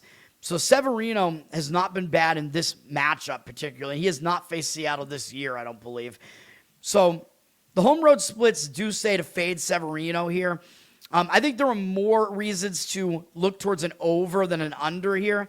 That's what I will say, but like Hancock, I worry about his fly ball nature and his bad numbers against the A's, his lesser road numbers. Severino, usually not good at home. So I think there are more indicators towards an over here. The total's at 9.5, juice to the under, so it's lower than it was yesterday. So the odds makers are kind of telling you they're respecting these pitchers more than the pitchers yesterday. But I don't know. I still see kind of more reasons to go over than under in this game, but I don't love it, man. I think there are just a lot of conflicting factors here. And you got the A's favored at about minus 115. I don't think so. I don't see that. I think I would prefer Hancock, even though I know Severino has the better of the matchup numbers, but my default is just Severino at home, fade his ass. Like, that's pretty much what I do. And Seattle has the better bullpen. I think if you do try to go A's here, you got to go first 5 inning only. I would not want to deal with the bullpen there, but I would lean Seattle slightly there. Arizona at San Francisco. San Francisco lost yesterday 6-2 to Arizona. I think Arizona is the better team generally. Arizona used 2 relief pitchers yesterday. San Francisco used 3. Bullpen-wise, Giants do have the better bullpen, at least ERA-wise. They're ranked 15th in WHIP, but their ERA is better by almost a run. Arizona's still ranked 3rd in WHIP, and their ERA is dropping to the point where it's almost below 4. There you go, Arizona. So I might have to, start considering Arizona's bullpen to at least be decent, although I think the Giants have at least a slight bullpen edge here. Arizona has the better offense, though, pretty significantly. They're number 10. San Francisco is 27th. Not good. Erod is pitching for Arizona here. Eduardo Rodriguez. His numbers are surprisingly good this season. 2.24 ERA, 1.19 WHIP. But when you kind of start looking at the other metrics, I don't think it's that good. He's not as good on the road. 3.46 road ERA, although this is a weak offense he'll be facing here in a pitcher-friendly stadium. He's been really good this month with a 1.3 ERA, 21-7 strikeout walk ratio is fine, 19 hits in 27 2/3 innings. That's all good. But besides shutting out Pittsburgh, which is pretty impressive, he faced the Mets and then the Rockies twice. So I am not that, what's the word? What's the word I'm looking for? I'm not that impressed by those opponents there, He did pitch in Coors Field. I'll give him credit for that, although that was his worst of those starts. I'm not on the Erod train right now. I think he's not as good as his numbers look right now. Over the course of the season, he has a pretty low strikeout rate. His hit rate is low, so that's good, but his walk rate is also high. So overall, his numbers are not that good. He is not the pitcher that he once was either. He's dealt with a bunch of injuries. Obviously, his stuff is a lot, it's dramatically lessened, let's say. You can tell by the fact that his strikeout rate is really low. Numbers against San Francisco are decent. In 71 at-bats, 239 average, a lot is pretty good, but a 778 OPS. A little bit high. It's a little concerning. He's allowed 3 home runs here and 11 walks compared to 18 strikeouts. That is way too many walks. So it's not exactly the best matchup for him here. San Francisco is going with Tyler Mahle, who is not having a good season for them. 6.1 ERA, 1.57 WHIP. He's been way better at home, though. 3.62 home ERA in this pitcher-friendly stadium. So you got to weigh that into account. He is definitely better at home. He was bad in his last 2 outings. One of them was against the A's. One of them was against Arizona. They were both on the road. Those are hitter-friendly stadiums. And he did have a 12-1 strikeout-walk ratio there.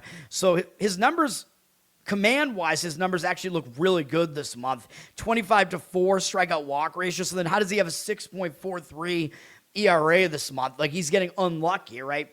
Well, maybe not, because he's allowed 27 hits in 21 innings. So he's getting hit around, so that's not good. He might be better than his numbers make him look, though. But overall in the season, his numbers are definitely not great. His strikeout rate's good, over 1 per inning, but he's still been very hittable.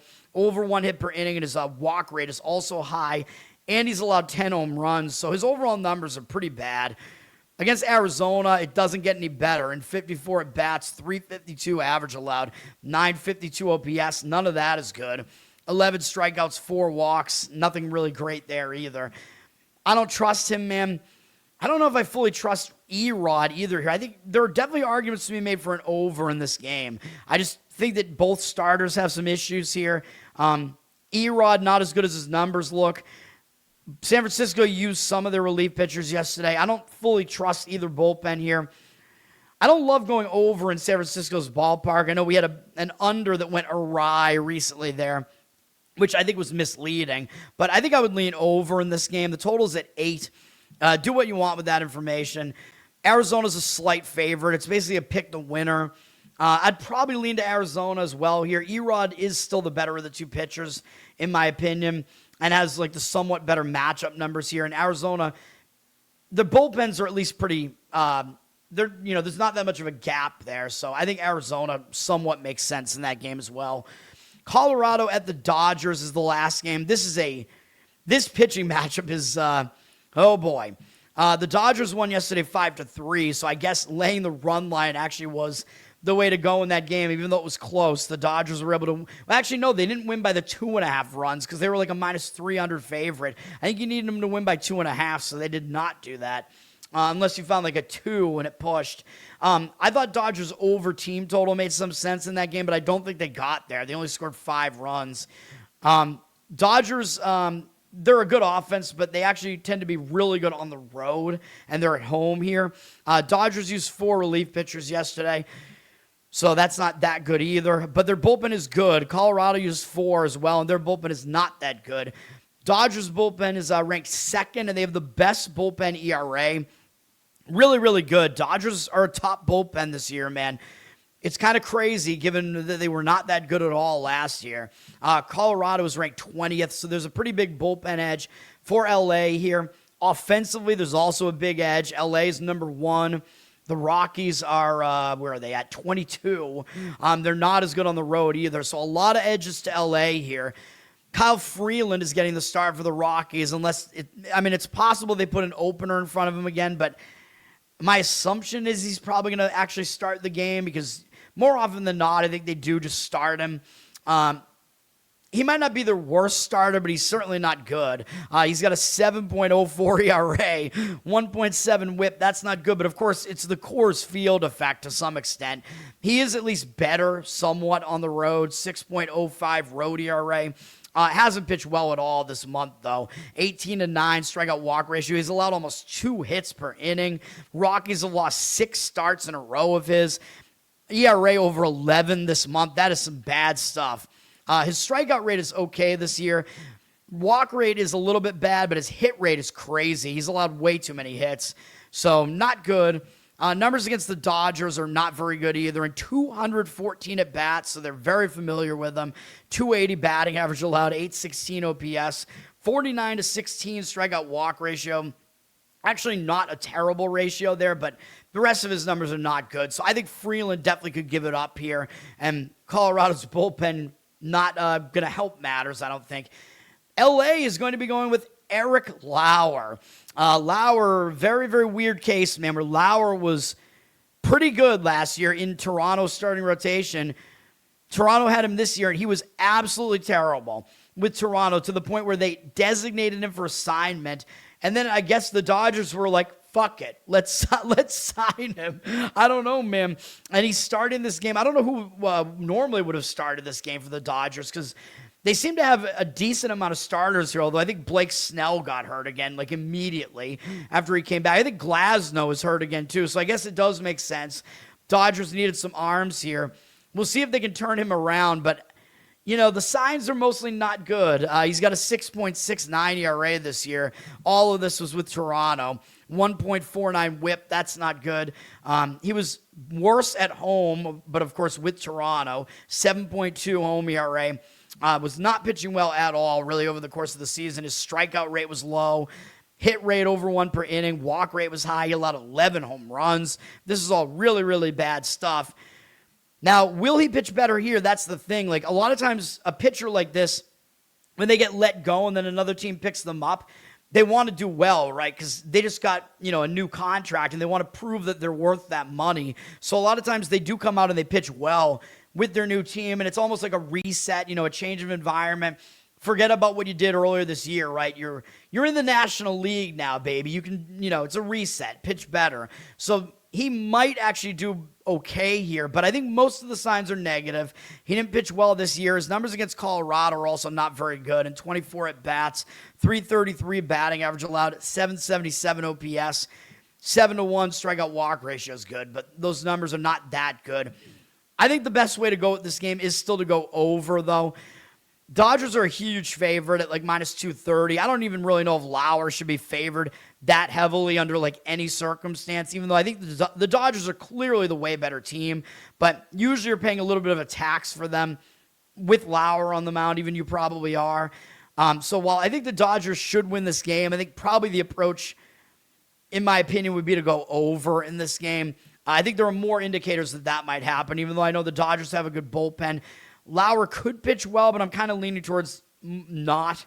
And I think you're going to get bad pitching from Colorado. Although, now that I said all that, this might be a good game to play the Dodgers over their team total, because then you take the mystery of Lauer out of the equation. If you like the over and you think the Dodgers are going to win the game, and the Dodgers should score off of a guy that they tend to beat up who isn't pitching well and a bad bullpen, Dodgers over team total makes sense here. But again, you're probably going to need them to get to 6 runs there. But they definitely can do that. All right. There's no WNBA today. There will be 5 WNBA games tomorrow, though. So we'll see if I wind up with any plays on those games. Let's go to NHL. We have one game tonight, which is Colorado at Vegas on ESPN. Vegas, 3-0 series lead. And I know I mentioned yesterday, for me, it was like, there was just no way that you could play the Cavs yesterday, because in the NBA, when a team goes down 3-0 or 0-3, a lot of times they just pack it in because they pretty much know it's over, especially if you're the underdog in the series. You're not coming back. It's never happened before in the NBA. Hockey is way different, though. Hockey is way more manly. Like, teams do not give up in hockey. Like, guys will just play with, like, broken bones and shit, which Clay Holmes, by the way, did when we had that under in that Mets-Yankees game. Clay Holmes pitching with a broken leg and finishing his start. Manly shit, man. But hockey is like that all the time. And when a hockey team is down 0-3, usually they don't go away. So I think they do give you an effort. So I think Colorado is going to give you an effort here. They're going to try to stave off elimination. And it's been done. 4 teams have overcome an 0-3 deficit before in the NHL. It's not likely. And I know 6 out of the last 9 teams that have taken a 3-0 lead, 6 of them swept the series and won in the next game. But probably, I would guess that most of those teams were the favorite, though, and already had the lead. Colorado is the favorite in the series, though. So, if a team is going to come back from down 3-0, it is going to be a situation like this where the better team is the one that's down 3-0. I still don't think they're going to be able to do it, but I think Colorado might be able to win this game here. It's going to depend if you think, are they going to just, figure, we're down 0-3, we're not coming back from this? My guess is going to be no. So I would lean Colorado here. They are the better team. So I know Vegas is better at home than on the road. I know that game was definitely, that's the type of game that can kind of, rip your gut out. You know what I mean? The Colorado was up 3-0, although they did score a shorthanded goal in there, and they blew the 3-0 lead. I mean, that is brutal, dude. So maybe there is a little bit of a hangover effect there. I don't know. And I know I picked Vegas to win this series in my bracket, but lost my champion with Tampa Bay because Montreal beat them in a game where they only had 9 shots on goal. Montreal is crazy, dude. Carolina dominated that game to such a degree. Montreal had 12 shots, I think, in that entire game, including overtime yesterday and the game before that. So that Montreal team, they're not as good as they look. Like, they're putting up so few shots. It's ridiculous. But anyway, this game, Colorado actually outplayed Vegas in that game. And I know when you're down 3-0, you're going to be taking more shots. So that did happen in the game. But they had 12 more shots than Vegas. But what I worry about is that Vegas was the more physical team. Vegas doubled their hits, won the majority of the faceoffs as well. So I do have some concerns here. Usually I want to see that, the team that I want to play to bounce back was better than even this. Like, the shots can kind of be explained as desperation shots, so I don't totally love that. So I'm not going to play this game. I will lean slightly towards Colorado as the better team to stave off elimination, like I said. If you look at this game and look at what it was like, even strength, Colorado lost 3-2 rather than 5-3. Because there was a shorthanded goal for Colorado, and Vegas had a power play goal and an empty net goal. So I think even strength, it was 3-2 Vegas. But we'll see. I mean, Vegas is going to be motivated too, because Vegas does not want to be in a situation where, I know it's win one game and you win, and I know you already won twice in Colorado, but do you really want to have to go back to Colorado? Probably you do not, but we'll see. I would lean Colorado slightly, but my read on that series has been a little bit off. Although I think the only game I actually gave out, did I give out a game at all in that series? Maybe I didn't. I think maybe I've avoided the series completely. The total is sitting around 6. It looks like it really hasn't moved that much. I know one of you guys in the comments said you played the under here. I don't know about that. I mean, it's a quick turnaround time. The defenses on the quick turnaround time can be a little bit iffy. It's in a 3-0 series, the game can get a little bit out of hand too. I mean, I don't know, man. I don't have a good read on the total. I'm not really an NHL totals guy, except in certain situations during the regular season, though. Or maybe if there's a huge, if there's a huge zigzag spot, like I tried to with that other Colorado game. Colorado, Minnesota. All right, NBA, I'm going to have a play in this game. San Antonio and OKC. NBC and Peacock. It's at 8:30 p.m. It's a 2-2 series. OKC's back at home. I still think they're the better team. I think Oklahoma City's going to win this game. They played poorly in their last game, so I think it looks like a bounce back to me for OKC, but there are some things you do have to worry about here. The injuries are kind of a big thing, where San Antonio is kind of back to full strength. After Dylan Harper had some injury issues, they've been having him come off the bench the last couple of games. But part of that was also because Fox came back. So San Antonio, Fox now has 2 games under his belt. So San Antonio's back at full strength. That's good. Whereas Oklahoma City, A.J. Mitchell is going to miss this game, which is bad. So he's been decent for them. He's out. They're definitely going to need Jalen Williams to come back. I'm hoping that he does for my play, but I'm going to make this play regardless and hope that it happens, because you're looking at a deep Thunder team anyway, man. So hopefully they can kind of account for these injuries anyway. But it would definitely help if Jalen Williams comes back, even though I know if he does after missing a game or two or whatever, it could, disrupt their momentum a little bit. But you're talking about a 2-2 series where you're back at home, man. Nobody's going to overlook this game. But for OKC's sake, they definitely would want Jalen Williams to get back in here. They have the other Jalen Williams, by the way, who is not as good. Now, if we look at this game, there's also another edge for OKC here, where the depth, I think, is going to become a thing, where I think the depth and the experience might push OKC through in this series. So I like all that, too. OKC is the more experienced team. They've been here before. They've done this. San Antonio, they're gaining experience as they go. But they still haven't been... this is conference finals, 2-2 series. They still haven't been here before. And San Antonio is the less deep team, even with Oklahoma City with those injuries. Oklahoma City runs a lot of guys out there on the court. And you can see look at the box score of the last game. OKC only had one guy, just SGA, played 30-plus minutes. Nobody else on the team played even played more than 26, which was Holmgren. And then if you look at San Antonio, they had 4 players play 30-plus minutes. Their 4 best players basically all played that, with Champagne, however you pronounce his name, Champagne, playing 29. So the Spurs have been the less deep team, man. I know they used Dylan Harper off the bench for 21, but OKC runs a deeper rotation out there, which I think is going to help OKC not only in that they have more options, but they stay more rested that way, right? Like I just showed you, look at the amount of minutes these teams have played, and I think as this series gets deeper into it, the minutes that San Antonio's players are playing, I think it's definitely going to be adding up, man. And these teams are playing on a short short rest here. So it sounds like I'm playing Oklahoma City here, and I would not disagree. They're laying 4.5 here now, and in the last home game, what were they, like 6.5? So there is value playing Oklahoma City at -4.5. I agree. If you're going to play the side, I would lay the points with Oklahoma City. They're coming off a kind of a blowout loss where they lost. It was their worst playoff game. They lost by 21, 103-82. It was an oddly low-scoring game as well. But I'm going to take a different approach here with this play. So I was thinking I was probably going to lay the points with OKC, and while I like that, I think that's a good option. I'm going to go OKC over their team total of 111.5. We're going to play OKC to bounce back from their worst offensive performance by far. I think this is where the biggest positive regression can happen, is for OKC to score way more than they did in that last game. And I know they're going up against a good defense, but we're looking at defenses that might be a little bit tired here. And I know that in Game 5, Game 5s tend to be defensive heavy. Like, unders hit a lot in Game 5. But I'll talk about the total right now real quick.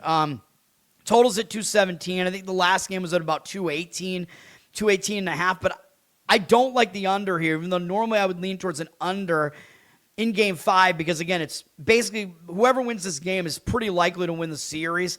It's a big game, so usually you get the most intense defense. So the problem is, even though we're going back to OKC, a lot of times there'll be an extra day off in there for the travel, but because these locations are so close, there was not an extra day off. These teams are playing on one-day rest, so I don't love that for an under, because the defenses won't be rested, but also because the last game was the lowest scoring game of the series easily. That makes me not like this, man. Whoops, as I go to the wrong thing here. Actually, drive the game up. Oh, you can just look at it here. My mistake.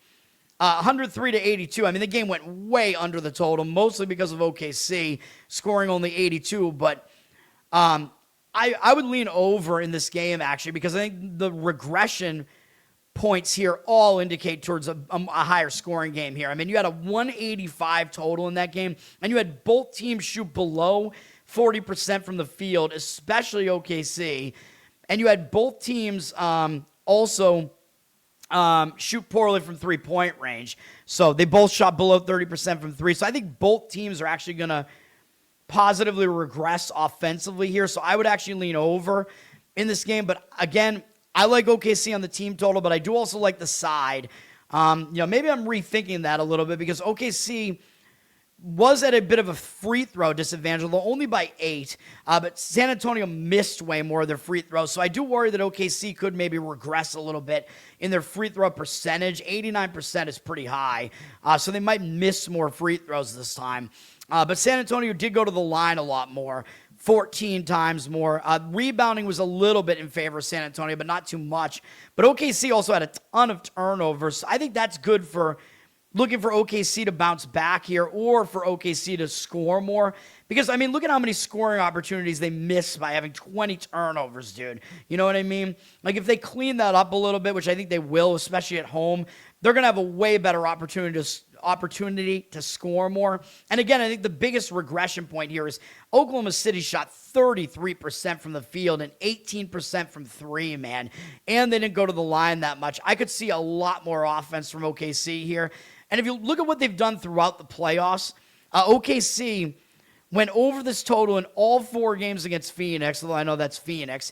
The only game that they went under this total in the Lakers series was Game 1, and that was, I think, because OKC had a huge layoff after they swept Phoenix. They were waiting for LA to beat Houston. which took 6 games. So I think OKC came out rusty in that first game against LA with the long layoff. So I kind of put an asterisk next to that. Then the rest of the series, OKC scored over this total every time. Although I know the Lakers are nowhere near the defense that San Antonio is. I get that. But also, Oklahoma City has also scored over this number in every game of this series except that most recent one against San Antonio. That was the only time where they didn't. Even in their game 1 loss, they got over this total. But yes, I know it went into double overtime, so we do have to take that into account.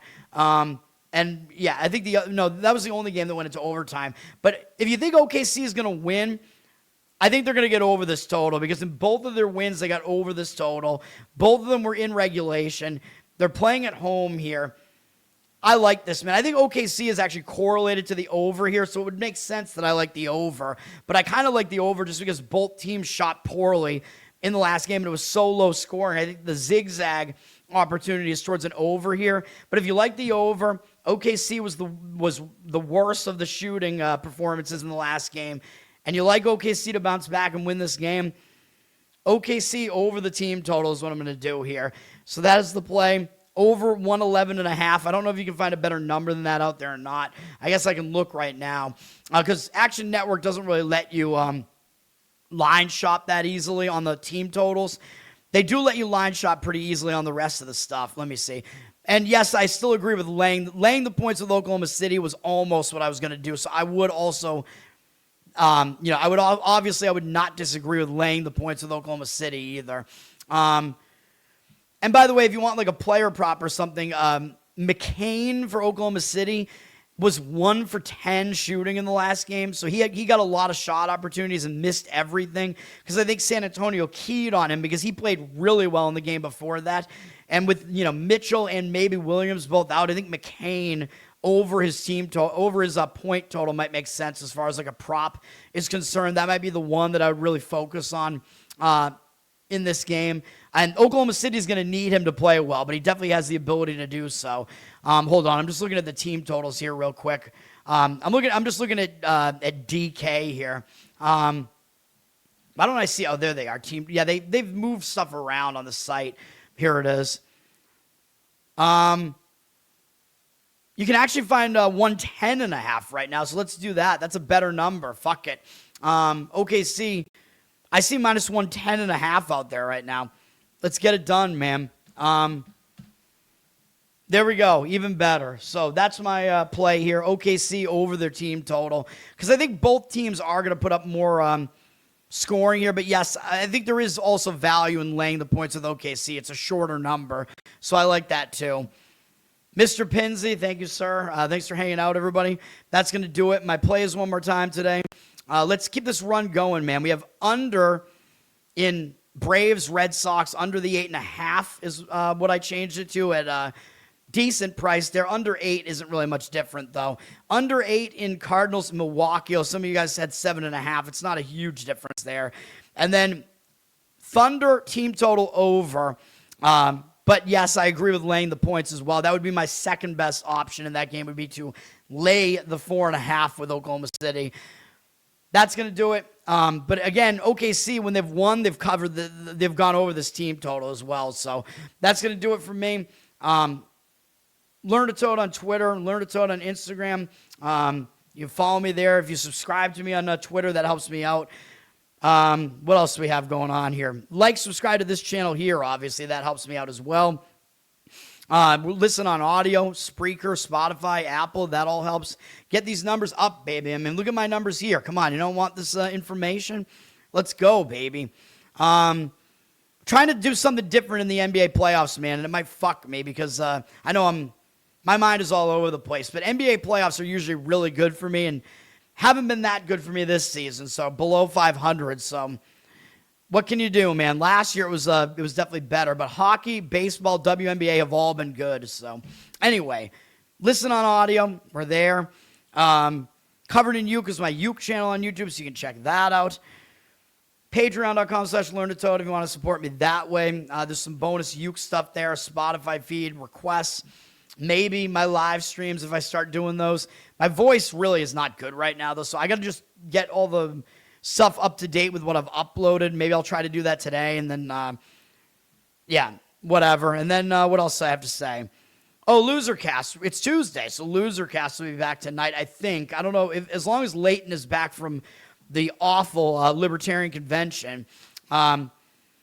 We should be doing the show tonight, but we'll see. And then I will be doing a Giants G-Spot episode with Ben to preview the season and review the draft coming soon. So all those links are in my link tree.